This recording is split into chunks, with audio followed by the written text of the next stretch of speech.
Vamos al libro del profeta Jonás. Y vamos a leer el capítulo 3. Vamos a leer desde el capítulo 3 para poder entender la idea de cómo comienza el capítulo 4 del libro de Jonás. Y vamos a leer Jonás capítulo 3 y capítulo 4. Dice el libro de Jonás en el capítulo 3, versículo 1, hablando Dios a través del profeta, lo siguiente. Jonás 3:1. Vino palabra de Jehová por segunda vez a Jonás, diciendo: levántate y ve a Nínive, aquella gran ciudad, y proclama en ella el mensaje que yo te diré. Y se levantó Jonás y fue a Nínive conforme a la palabra de Jehová. Y era Nínive ciudad grande en extremo, en 3 días de camino. Y comenzó Jonás a entrar por la ciudad, camino de un día, y predicaba diciendo: de aquí a 40 días Nínive será destruida. Y los hombres de Nínive creyeron a Dios y proclamaron ayuno y se vistieron de cilicio desde el mayor hasta el menor de ellos. Verso 6 de Jonás 3. Y llegó la noticia hasta el rey de Nínive, y se levantó de su silla, y se despojó de su vestido, y se cubrió de cilicio, y se sentó sobre ceniza. E hizo proclamar y anunciar en Nínive por mandato del rey y de sus grandes, diciendo: hombres y animales, bueyes y ovejas, no gusten cosa alguna, no se les dé alimento ni beban agua, sino cúbranse de cilicio, hombres y animales, y clamen a Dios fuertemente, y conviértanse cada uno de su mal camino, de la rapiña que hay en sus manos. ¿Quién sabe si se volverá y se arrepentirá Dios, y se apartará el ardor de su ira, y no pereceremos? Verso 10. Y vio Dios lo que hicieron, que se convirtieron de su mal camino, y se arrepintió del mal que había dicho que les haría, y no lo hizo. Capítulo 4, verso 1. Pero Jonás se apesadumbró en extremo y se enojó, y oró a Jehová y dijo: ahora, oh Jehová, ¿no es esto lo que yo decía estando aún en mi tierra? Por eso me apresuré a huir a Tarsis, porque sabía yo que tú eres Dios clemente y piadoso, tardo en enojarte y de grande misericordia, y que te arrepientes del mal. Ahora pues, oh Jehová, te ruego que me quites la vida, porque mejor me es la muerte que la vida. Y Jehová le dijo: ¿haces tú bien en enojarte tanto? Y salió Jonás de la ciudad y acampó hacia el oriente de la ciudad, y se hizo allí una enramada y se sentó debajo de ella a la sombra hasta ver qué acontecería en la ciudad. Verso 6 de Jonás 4. Y preparó Jehová Dios una calabacera, la cual creció sobre Jonás, para que hiciese sombra sobre su cabeza y le librase de su malestar. Y Jonás se alegró grandemente por la calabacera. Pero al venir el alba del día siguiente, Dios preparó un gusano, el cual hirió la calabacera y se secó. Verso 8. Y aconteció que al salir el sol, preparó un recio viento solano, y el sol hirió a Jonás en la cabeza, y se desmayaba y deseaba la muerte, diciendo: mejor sería para mí la muerte que la vida. Entonces dijo Dios a Jonás: ¿tanto te enojas por la calabacera? Y él respondió: mucho me enojo hasta la muerte. Y dijo Jehová: ¿tuviste tú lástima de la calabacera en la cual no trabajaste, ni tú la hiciste crecer, que en espacio de una noche nació y en espacio de otra noche pereció? ¿Y no tendré yo piedad de Nínive, aquella gran ciudad donde hay más de 120,000 personas que no saben discernir entre su mano derecha y su mano izquierda, y muchos animales? Amén. Al leer a los profetas, nosotros podemos darnos cuenta que ellos hacían denuncias a los pecados de un pueblo y también denuncias hacia las costumbres de un pueblo que atentaban contra los patrones establecidos por Dios. Y digo esto porque muchas personas al pensar en los profetas en la Biblia piensan únicamente en hombres que hablaban acerca del futuro, y no es así. Una de las labores principales, primordiales de los profetas eran llamar al pueblo de Dios al arrepentimiento y a volverse al pacto que Dios había hecho con ellos. Ellos usaban también en momentos sermones, visiones y cánticos para dar a conocer al pueblo el mensaje de Dios. Y esto es característico en todos los profetas. Pero cuando nosotros llegamos al libro del profeta Jonás, nos encontramos con un escenario totalmente diferente. Ya que este libro no contiene los elementos que normalmente hallamos en los libros proféticos, es algo totalmente diferente. Algunos llaman a Jonás el antihéroe. Cuando Dios le habla a otros de los profetas como Isaías, escuchamos decir: heme aquí, Señor. Cuando Dios le dice a otros de los profetas: ve a hablar a aquel pueblo de parte de mí, ellos van, porque ellos saben el gozo y el privilegio que es llevar a un pueblo el mensaje de Dios para salvar a pecadores. Pero en el caso de Jonás no es así. Él no quiere ser el héroe, él no dice: heme aquí. Es diferente. Y Jonás, a lo largo de su libro y a lo largo del texto que veremos hoy, nos provee un ejemplo negativo de cómo no ser un profeta de Dios. ¿Tú quieres saber cómo no ser un profeta de Dios? Pues mira el libro de Jonás con detenimiento. Y es este contraste, a diferencia de los otros libros de los profetas, con el que nos encontramos en el libro del profeta Jonás.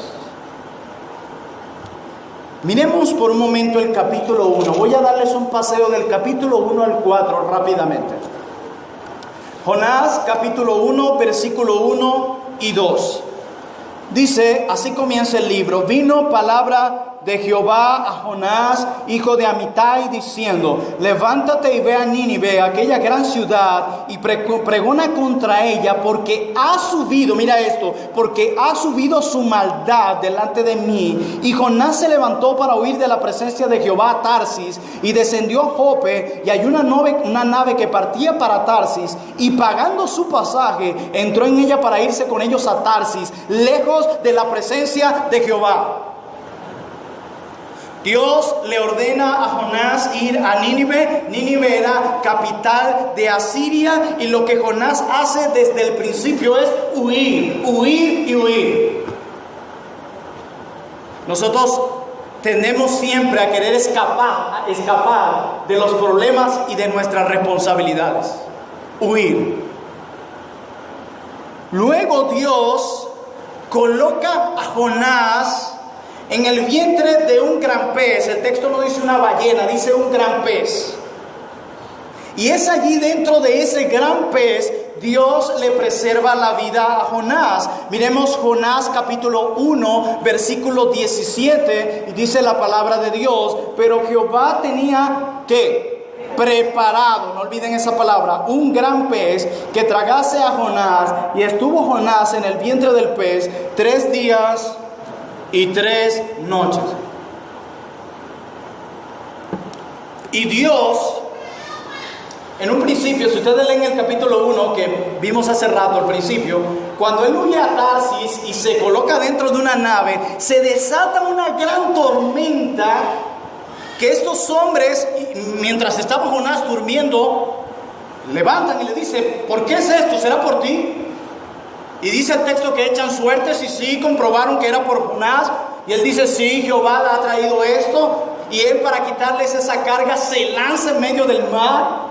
Y Dios, ahí en medio del mar, para que no se ahogara en medio de esa tormenta, la cual cesa luego, lo coloca dentro del vientre de un gran pez. Y allí Dios trata con Jonás. Y luego Jonás, en el capítulo 2, expresa una majestuosa oración. Pero quiero llamar la atención de ustedes específicamente de Jonás capítulo 2, versículo 9. Dentro de las muchas verdades preciosas que Jonás expresa en el capítulo 2, dice la siguiente: mas yo con voz de alabanza te ofreceré sacrificios, pagaré lo que prometí. La salvación es de Jehová.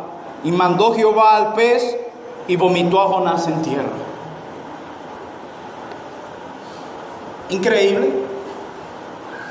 Cuando Jonás luego es comisionado por Dios por segunda vez, se nos dice que su mensaje fue solo un mensaje de juicio. No lo vemos a Jonás haciendo un llamado al arrepentimiento y al ayuno al pueblo de Nínive. Ahora entremos al capítulo 3, versículo 4 del libro de Jonás.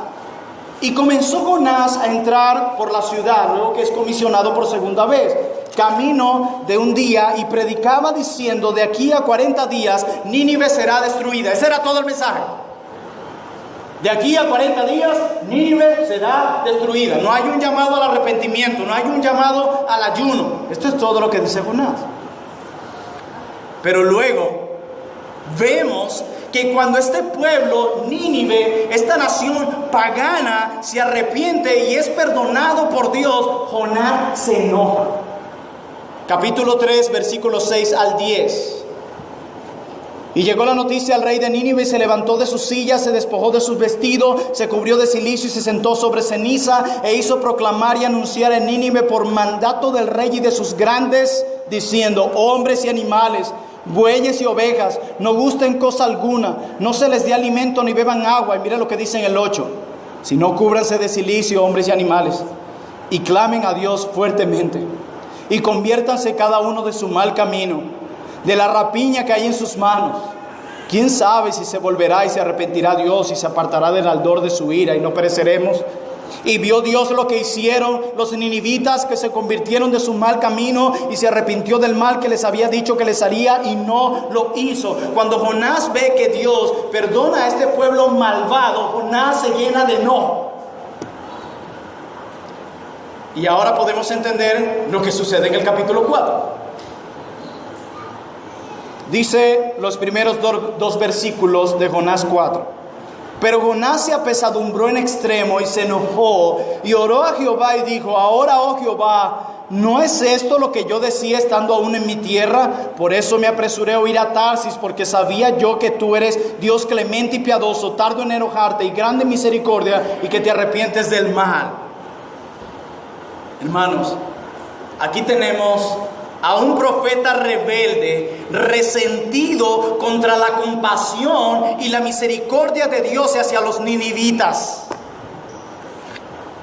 Y Jonás, él está muy molesto, él está lleno de ira. Dice el texto que se apesadumbró en extremo y se enojó. Él ve a Dios desplegando su compasión y lo que él siente es molestia. Yo sabía que tú harías esto. Perdonar a esta nación gentil. Porque eso era lo que era Nínive. Era una nación pagana, era una nación gentil. Y según el capítulo 1 del libro de Jonás, se nos describe a Jonás como un hebreo. Él no podía concebir que Dios salvara y le perdonara sus pecados a una nación enemiga, a una nación pagana, a una nación gentil. No lo podía concebir. Mira lo que pasa en el versículo 3. Ahora pues, oh Jehová, te ruego que me quites la vida, porque mejor me es la muerte que la vida. 2 veces le pide a Dios que le quite la vida. También lo hace en el versículo 8. Hermanos míos, Nínive, como acabo de decir, era una ciudad gentil, mas Jonás era hebreo. Así que Jonás, a causa de su rechazo a los gentiles y su desacuerdo con la participación que tuvieron estos en la salvación de Dios, manifestó su desagrado con la demostración de misericordia que Dios extendió hacia los habitantes de Nínive. Yo no puedo soportar ver esto, me voy de la ciudad. Y no era la primera vez que Jonás huía. Primero lo intentó hacer en una nave, no. Luego lo mete en una ballena, vas. Luego intenta huir y Dios lo persigue, como veremos hoy. Hermanos míos y amigos, mientras Dios se regocijaba en el arrepentimiento de los ninivitas, Jonás solo se disgustó en extremo. La Biblia dice que hay fiesta en los cielos cuando un pecador se arrepiente. Aún los ángeles se gozan de la salvación de un pecador que haya obtenido el perdón de sus pecados, pero este hijo rebelde de Dios se enoja. No puede ser. ¿Perdonar esto? No lo puedo creer. Conociendo Jonás a su Dios, él sabía lo que iba a hacer Dios y estaba plenamente convencido de que el juicio prometido a Nínive no sería consumado. Y eso no le agradó y por eso se enojó. Él decía: tú dijiste que los ibas a destruir en 40 días. Hazlo, destrúyelos. Quiero ver cómo mueren estos paganos. Dios le dice: no, yo los voy a perdonar. ¿Qué? Yo sabía que harías esto, dice Jonás, porque tú eres Dios clemente y misericordioso y quien se arrepiente del mal. Yo sabía que lo harías. Desde el principio, hermanos, Jonás quería que Dios castigara al enemigo de su pueblo como lo eran los ninivitas. Fíjense que al primer momento que le dice: ve y proclama a los ninivitas esto, agarró a Tarsis y dice el libro, pagó su pasaje, se montó allí y se fue. No, yo no voy a ir. Él sabía que Dios era misericordioso y compasivo, pero olvidaba que Dios también es soberano y que iba a llevar sus planes con él o sin él. Pero a Dios le plació usarlo. En Jonás capítulo 2 versículo 9 que leímos hace un momento, Jonás dice: la salvación es de Jehová. Él acepta que la salvación es de Jehová, pero él quería determinar quién disfrutaría de esa salvación. Los ninivitas no, los hebreos sí. Él reconocía que Dios tenía el poder de salvar, pero luego él mismo trata de determinar quién puede recibir esa salvación. Jonás quiso tomar el lugar de Dios, decidiendo quiénes debían ser salvos y quiénes no podían ser salvos. Eso es una prerrogativa que no nos corresponde ni a ti, ni a mí, ni a Jonás, ni a nadie. Él, y solo Él lo hace. La salvación no es de Plinio, es de Jehová. No es de Iglesia Bautista Reformada Trono de Gracia, no es de los presbiterianos, no es de los ortodoxos. La salvación es de Jehová. Él es el único que puede determinar quiénes son salvos y quiénes no. Él. Y Jonás quiso tomar el lugar de Dios, decidiendo quiénes debían ser salvos, a quiénes se les debían perdonar sus pecados y quiénes merecían todo el peso de la justicia de Dios.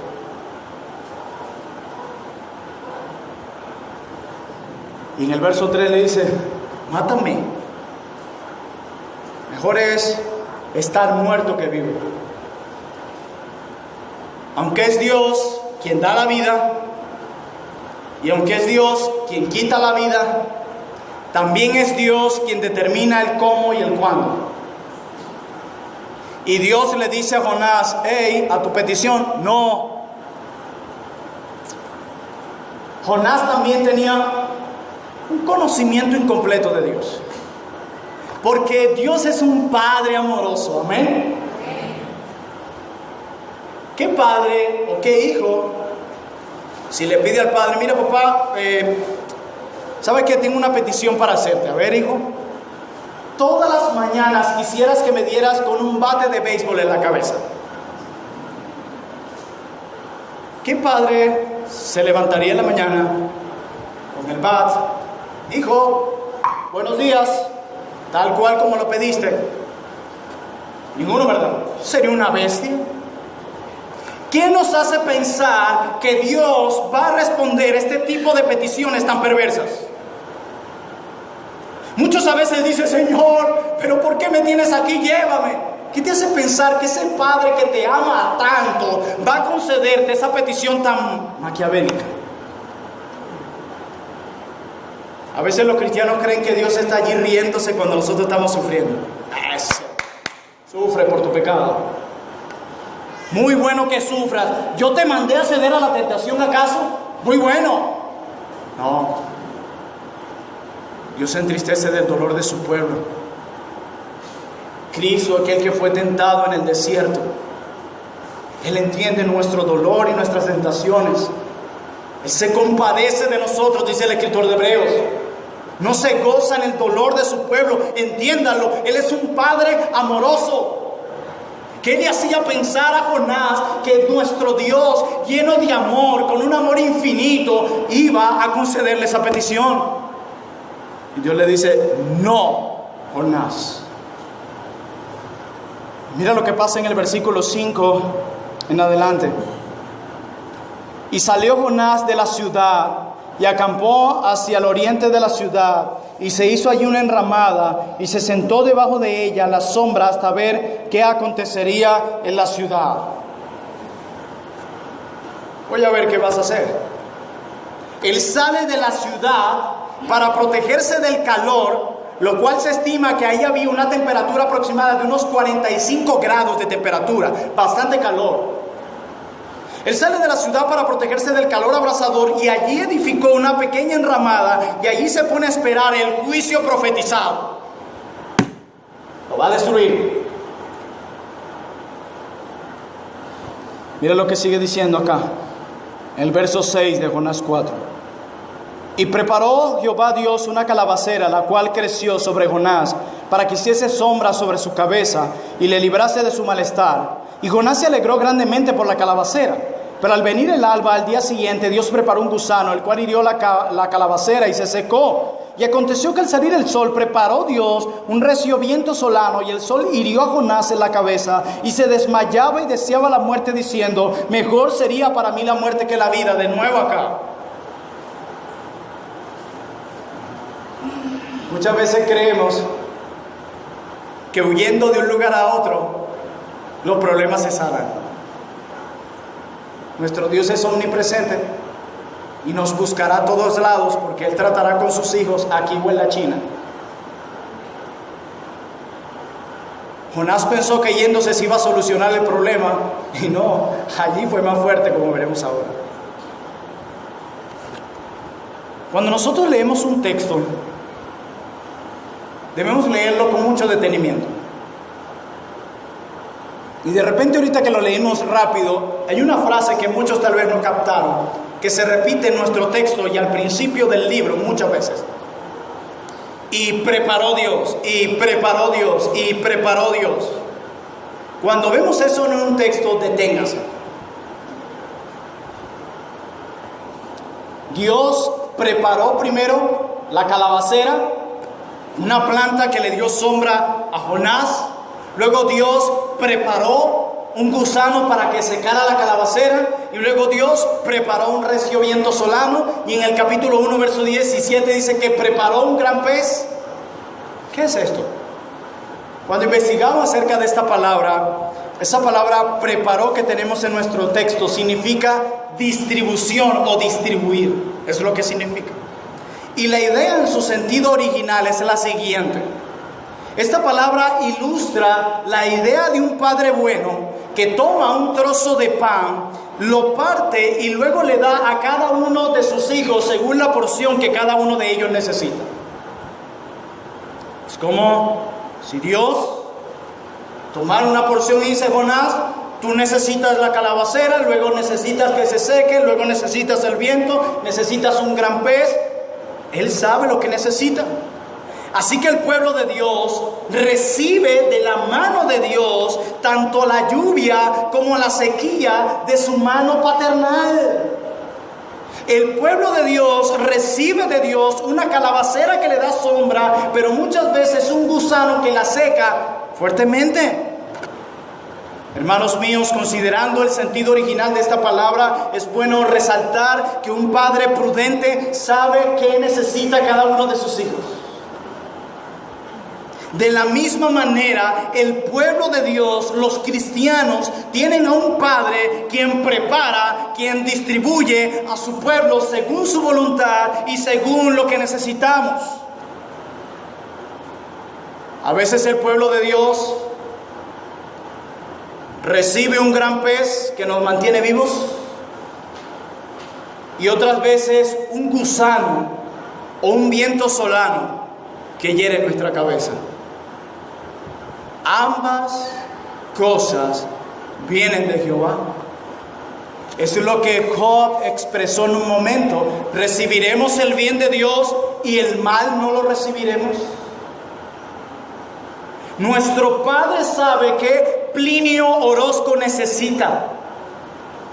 Y Él, como un Padre sabio, va a distribuir según lo que yo necesito. Muchas veces Dios me ha bendecido en momentos en los que he tenido días de paz. Pero este mismo Dios que prepara y distribuye según las necesidades de sus hijos, muchas veces me ha llevado a la sequía para que corra a sus brazos. Y Él dice, Plinio necesita volver a mí otra vez.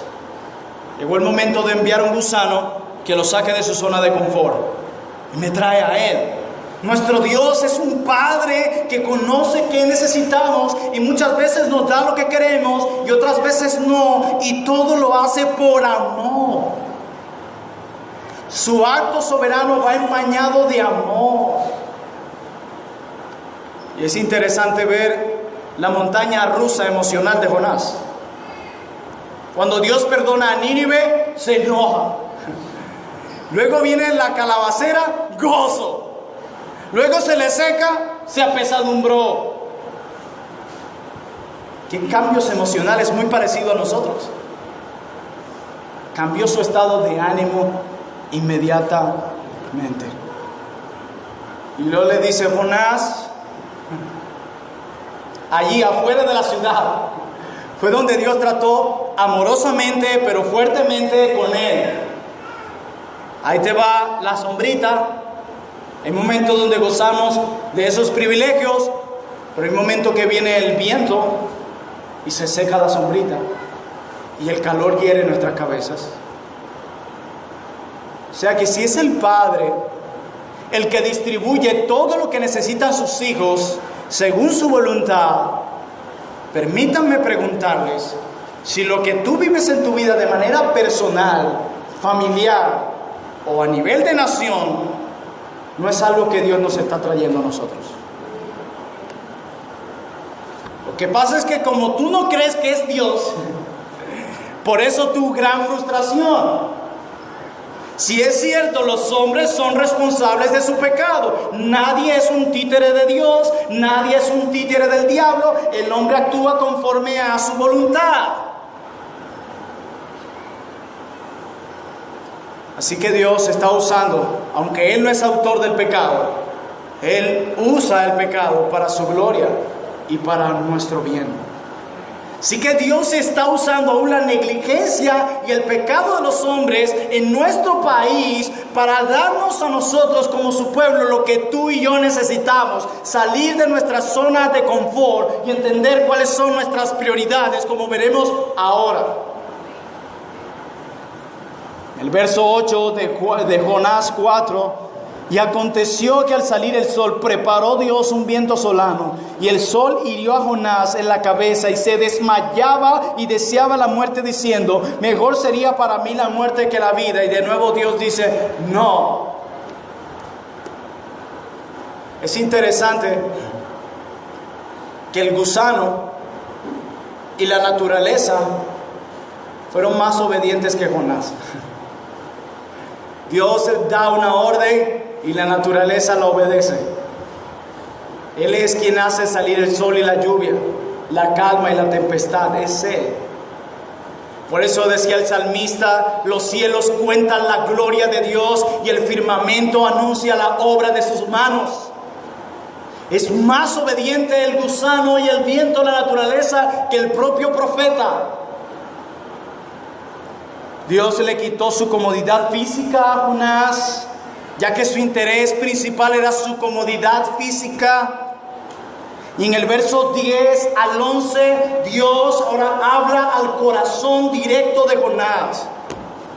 Y le dice: y dijo Jehová: Jonás, ¿tuviste tu lástima de la calabacera, en la cual no trabajaste, ni tú la hiciste crecer, que en espacio de una noche nació y en espacio de otra noche pereció? Y no tendré yo piedad de Nínive, aquella gran ciudad donde hay más de 120,000 personas que no saben discernir entre su mano derecha y su mano izquierda, y muchos animales. Increíble. Dios le dice a Jonás: Tú tienes los valores invertidos, Jonás. Jonás, tú pones mucho énfasis en lo que vale nada, Jonás. Y tú pones poco énfasis, Jonás, en lo que vale mucho. Dios le está enseñando a su hijo a entender cuáles han de ser las prioridades en su corazón.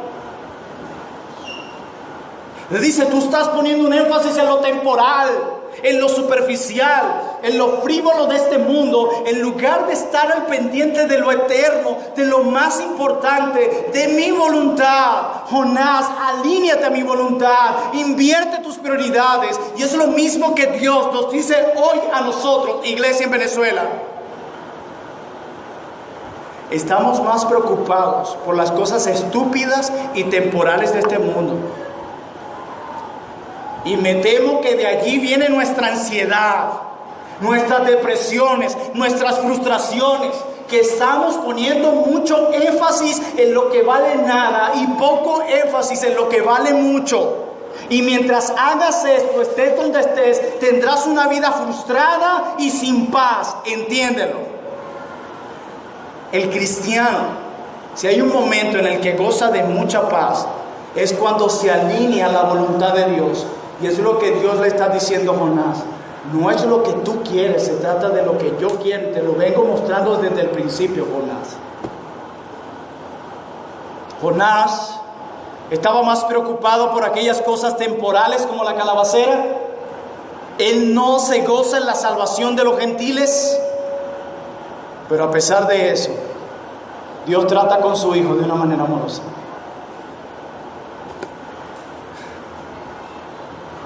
Cuando Jonás le dice a Dios, quítame la vida, luego de la rebeldía que ha manifestado, de repente nosotros pensaríamos, vuélvelo polvo y ceniza, Señor. Pero Dios no hace eso. Dios no solo le estaba mostrando compasión a Nínive, sino a su hijo. Y lo trata con amor. Y le hace unas preguntas. Miren lo extraño como termina el libro de Jonás, con unas preguntas. Y se ve que hay un silencio de parte de Jonás. Él no responde a Dios. Parece que estas palabras de Dios callaron, talaron su corazón. Cuando Él le dice, tú te preocupas por esto y yo no le tendré piedad de estos hombres, de esta nación malvada. Un alma es de mayor valor que una calabacera. Hermanos, la actitud de Jonás es muy parecida a la actitud del hermano mayor en la parábola del hijo pródigo, quien se indigna con el padre cuando ve que aquel recibe todos esos privilegios y le dice, ¿por qué tú lo atiendes así? Si yo te he obedecido en todo, si yo he hecho esto en todo, pero este que no ha hecho nada sino pecar contra ti, tú lo recibes con esa gracia. Aunque el fariseísmo lo vemos con claridad en el nuevo pacto, si pudiéramos hablar del pre-fariseísmo, está en el corazón de Jonás. Es la misma indignación de los fariseos cuando ven que Dios salva también a gentiles.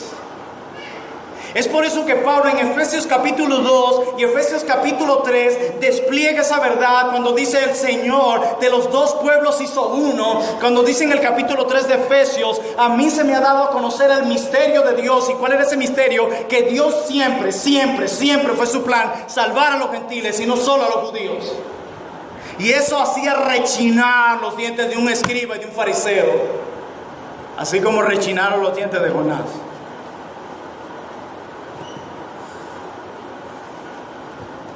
A Dios le plació salvar no solo a los judíos, sino también a gentiles como tú y como yo.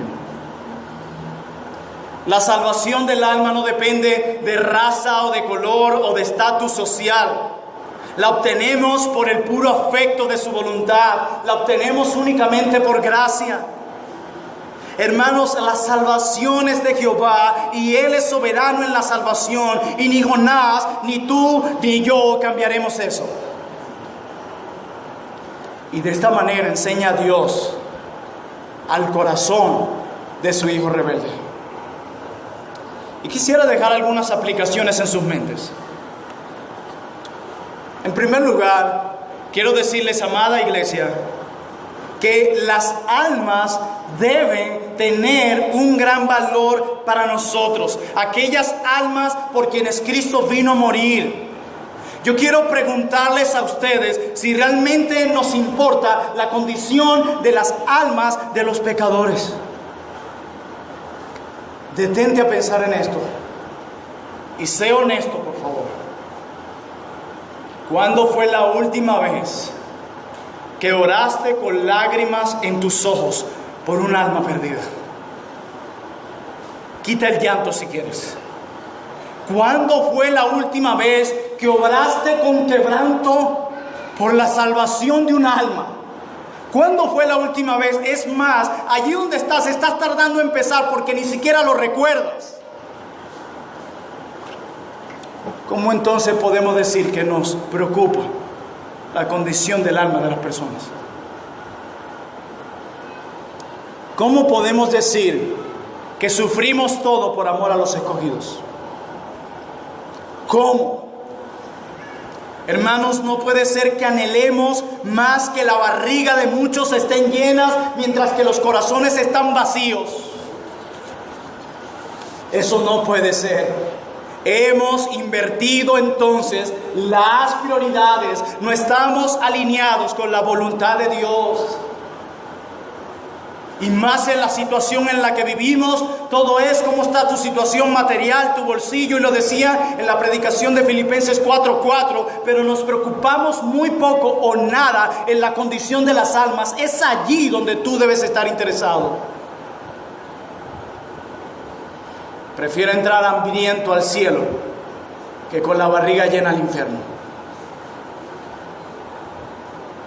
Hermanos, el arrepentimiento posee un gran valor para Dios y debe obtener un gran valor para nosotros.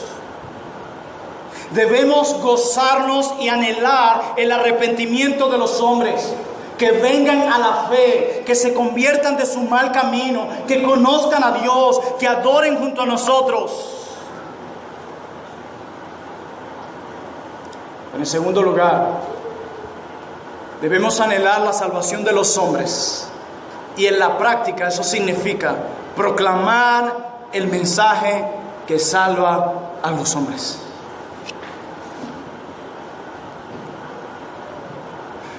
Me temo que nuestra apatía evangelística viene de nuestra falta de compasión por los pecadores. No porque no sepamos qué es el evangelio. A veces la gente me dice, pastor, ¿tiene algo para aprender cómo predicar el evangelio? No, eso es algo práctico, hermano. ¿Qué tanto quieres saber? Mira el endemoniado gadareno, quien inmediatamente fue a proclamar las maravillas de Dios en un solo instante. Mira la mujer samaritana, quien tuvo una breve conversación con Dios, con Jesús. Luego proclama el evangelio y se convierte toda una aldea. ¿Qué tanto necesitas conocer? Que el Señor vino al mundo a salvar a los pecadores de sus pecados. Cristo tomando nuestro lugar como sustituto de nosotros en la cruz, para salvarnos de la condenación eterna y reconciliarnos con Dios. ¿Qué tanta teología necesitas saber para evangelizar? El problema es que mientras no haya compasión aquí en nuestro corazón hacia las almas perdidas, no lo haremos. No lo haremos. ¿Recuerdas la última vez que le predicaste el evangelio a alguien? Algunos ni se acuerdan, pero estoy seguro que sí se acuerdan. Mire, pastor, estaba en el trabajo y los compañeros estaban hablando esto y me dio miedo de verdad hablar de Cristo, no sé por qué. No, sí sé por qué. Te avergüenzas del evangelio. Oh, pastor, es que escucho a todo el mundo hablar de la situación del país y me uno a esa misma conversación sin parar y no termino prometiéndoles a Cristo. Te avergüenzas del evangelio. Te aseguro lo que pasa es que te avergüenzas de eso. Pablo decía en Romanos, porque no me avergüenzo del evangelio, porque es poder de Dios para salvación. De repente tú ni crees que el evangelio tiene el poder para salvar a los hombres. Tú no lo crees. De hecho, es sobre lo que menos publicas en las redes sociales, el Evangelio. No crees que Dios pueda usarlo para salvar, pero para quejarte sí lo usas. Hermanos míos, nuestra nación está en oscuridad y la iglesia de Cristo tiene en sus manos el mensaje que puede librarlas de esta esclavitud llamada pecado, y no estamos entregando el mensaje, pero queremos una sociedad más cristiana. ¿Por qué tanto pecado en nuestro país? Ya va, nosotros somos sal de la tierra, y una de las virtudes de la sal es que ayuda para que las cosas no se pudran, preserva las cosas. Así que si nuestro país está dañándose, ¿quiénes serán también los responsables? Pero eso no lo publicamos. Somos indolentes, no hemos mostrado amor a las almas. Eso no lo hacemos. No hemos asumido nuestra responsabilidad mientras pedimos que otros asuman la suya. Negligentes pidiendo a otros que sean diligentes. Hermanos, nosotros debemos meditar en muchas cosas. Debemos anhelar la salvación de los hombres. Nuestro anhelo debe ser que los hombres se arrepientan de sus maldades.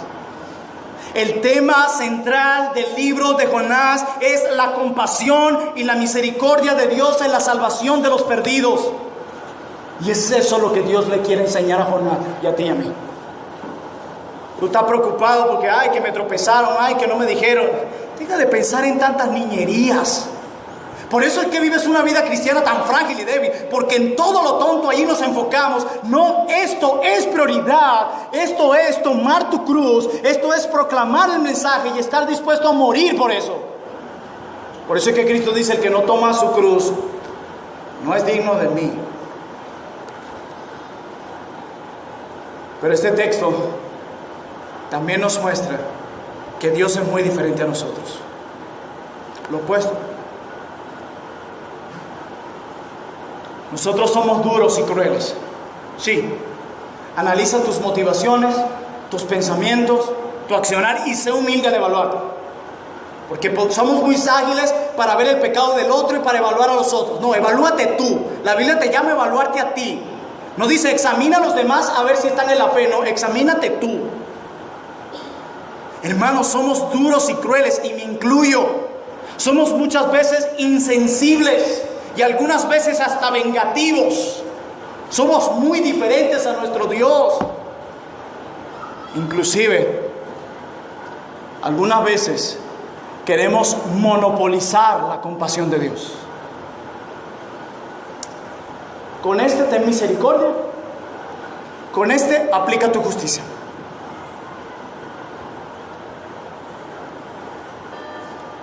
¿Quién eres tú para decir quién recibe la misericordia de Dios y la justicia? Dígame si hay aquellos que un incrédulo se mete con ellos. Señor, tú has dicho en tu palabra, hay de aquellos que hagan tropezar a tus hijos más pequeños, derrama sobre tu ira, va a pagar, se metieron con un hijo de Dios. Oh, malinterpretando pasajes de paso. Pero si el vecino te tira agua sucia en el carro, te espicha los cauchos, yo no voy a hacer nada, pero yo voy a orar por él. Sí, hermano, yo quiero por él, que el Señor derrame su justicia, que le pague según sus obras. Se metió con un hijo del reino, pero nadie dice: oh Dios, tú eres amoroso, muéstrale amor a esa alma pecadora y sálvala. Porque yo sé que lo que puede evitar que mi vecino deje de hacer lo que está haciendo no son mis gritos, sino que alcance la salvación. Yo te lo pido, Dios.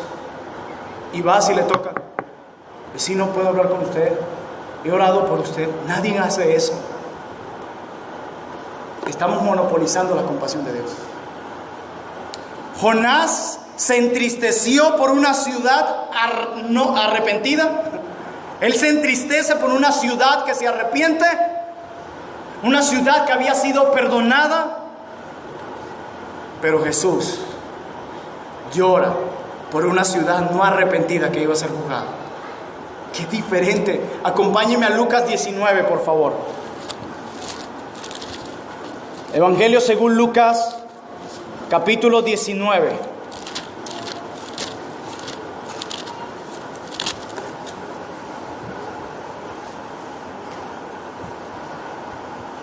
Lucas 19, verso 41 al 44, dice la palabra de Dios, es Jesús.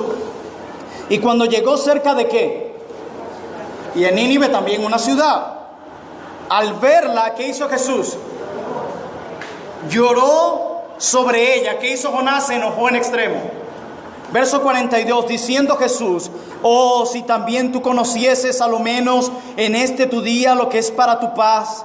Mas ahora estás encubierto de tus ojos, porque vendrán días sobre ti, cuando tus enemigos te rodearán con vallado y te sillarán, y por todas partes te estrecharán y te derribarán a tierra, y a tus hijos dentro de ti, y no dejarán en ti piedra sobre piedra, por cuanto no conociste el tiempo de tu visitación. Cristo llora nuestro Salvador Jesús, porque una nación no se arrepiente, mas Jonás se indigna por una que sí se arrepintió. Qué diferentes somos a Dios, y Jesús es Dios. ¿Eres como Jonás o como Jesús? Debería darnos vergüenza la respuesta. Tal vez no nos paramos como Jonás a irnos de una ciudad a otra y decirle: no me gusta que salves a esta nación, pero con nuestras acciones estamos haciendo lo mismo o peor. Al no predicar el evangelio, al callar nuestras bocas hacia el mensaje que salva a los pecadores, y al no mostrar compasión hacia los malvados. Hay demasiado de Jonás en nosotros y muy poco de Jesús. Preferimos ver a los malos castigados en lugar de verlos perdonados y aceptados por Dios.